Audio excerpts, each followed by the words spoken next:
दुःख बिना जिन्दगीको मूल्य बुझ्न सकिँदैन। हेलो सेवारो नमस्ते everyone, welcome back to Monika vlogs. After long time म चाहिँ भ्लग बनाउन गइरहेको छु है। र हजुरहरूलाई थाहा छँदैछ मेरो अहिलेको अवस्था। र म अस्ति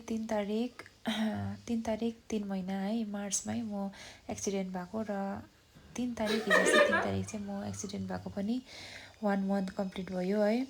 सो मेरो चाहिँ अहिले अवस्था यस्तो छ है।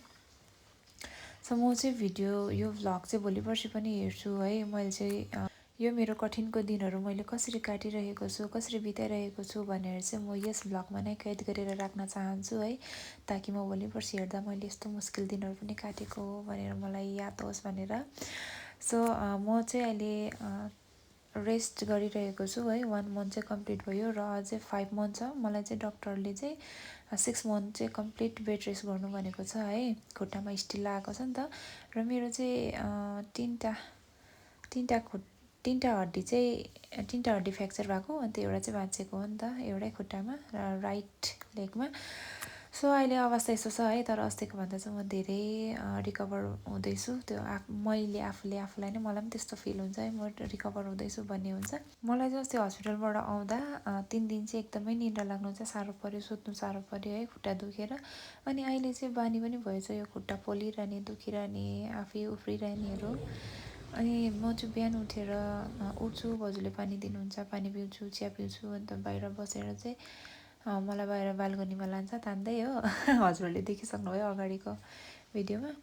अनि मुखसुख धुन्छु, अनि चाहिँ बिहान 9 बजी कर्नफ्लेक्स खान्छु खाजा। अनि मलाई चाहिँ एकदम वेट चाहिँ कम्ती गर्नु भनेको छ है। जति छ त्यतिमै राख्नु, वेट चाहिँ नबढाउनु, किनभने खुट्टामा प्रेसर हुन्छ भनेको छ। सो जति सक्दो म कम्ती नै डाइट चाहिँ मेन्टेनै गर्ने गर्छु। अनि बाहिर आएर मुखसुख धोएर ब्रस गरेर खाजा खाएर अनि नङ पनि एकदमै लामो भएको थियो। किनभने त्यो जुन चाहिँ स्टिच गरेको छ है, अपरेसन गरेको छ, त्यहाँ चाहिँ नङहरू चाहिँ पर्नु हुँदैन नि त, इन्फेक्सनहरू हुन्छ भनेर चाहिँ नङ चाहिँ मैले सबै सफा काटेँ। र म चाहिँ छु अहिले मेरो चाहिँ यहाँ कान्छा दादाको घर हो, मिलन ग्राममा चाहिँ हो। अनि यहाँबाट देखिने दृश्य बिजनबारी चाहिँ एकदमै दामी देख्छ, डिग्री कलेजहरू हो। बाहिर चाहिँ मलाई 8:30मा निकाल्छ भाउजू र माइजू गएर। धन्न अहिले माइजू आउनु भएको छ र एकदमै ढुक्कै भइरहेको छ है। अनि बाहिर 8:30मा गयो भने घाम तापेर म 11 बजी चाहिँ भित्र आउने गर्छु। अनि म यो जुन चाहिँ बस्दै गरेको रुममा चाहिँ मलाई एकैचोटि जानु मन पर्दैन कि दिन काट्नु साह्रो परेको जस्तो लाग्छ। अनि यता तलपट्टि हावाहरू आउँछ नि त, त्यहाँ चाहिँ मजाले। अन्त त्यहाँनिर एकछिन बस्ने गर्छु 1 बजीसम्म। अनि आज चाहिँ मेरो शुभचिन्तकहरू आउनुभएछ, प्रायः नै आउनुहुन्छ है। अनि आउँदाखेरि चाहिँ एकदमै खुसी लाग्छ, किनभने धेरै दिनहरू छिटो काटिन्छ नि त। अन्त सतीश दा आउनुभएको थियो, अनि यहाँ प्रेरणा बहिनी है, अन्त प्रेरणा बहिनीको मम्मी भाइहरू आएको थियो नि त। अनि उहाँहरूसँग गफहरू गऱ्यौँ, कस्तो मजा आयो। धेरै लामो बस्नुभयो, गफहरू पनि त मिठो मिठो धेरै गफ गऱ्यो। अन्त दिन एकैछिनमा काटेको जस्तो लाग्यो।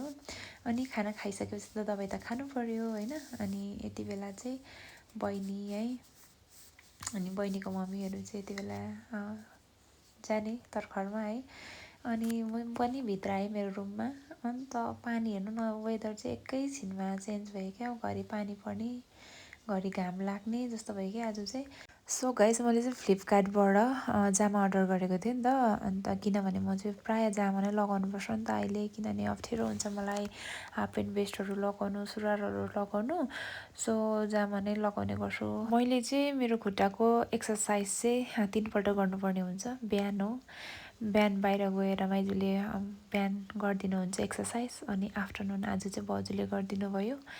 अनि ठिकै 4 बजी चाहिँ 12 बजी 12:30मा खाना खान्छु। अनि 4 बजीतिर चाहिँ फ्रुटहरू खान्छु। अन्त माइजूले फ्रुट ल्याइदिनु भयो।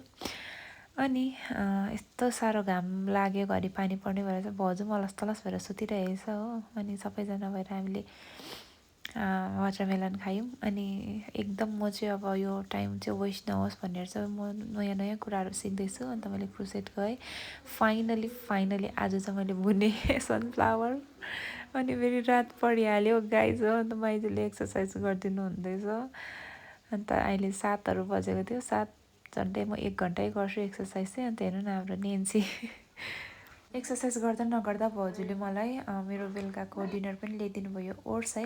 अनि भाउजूहरूले चाहिँ सुँगुरको मासु र थुक्पा खाँदै थियो होइन, त मैले यहाँ ओट्स खाँदै थिएँ, कस्तो अगाडि खाँदा त मलाई पुरा खानु मन पऱ्यो होइन। अनि भाउजूले बनाएर ल्याइदिनु भयो, अन्त डाइट न साइड आज चाहिँ खाइदिन्छु, भोलिदेखि चाहिँ डाइट गर्छु भनेर चाहिँ गाइस मैले खाइ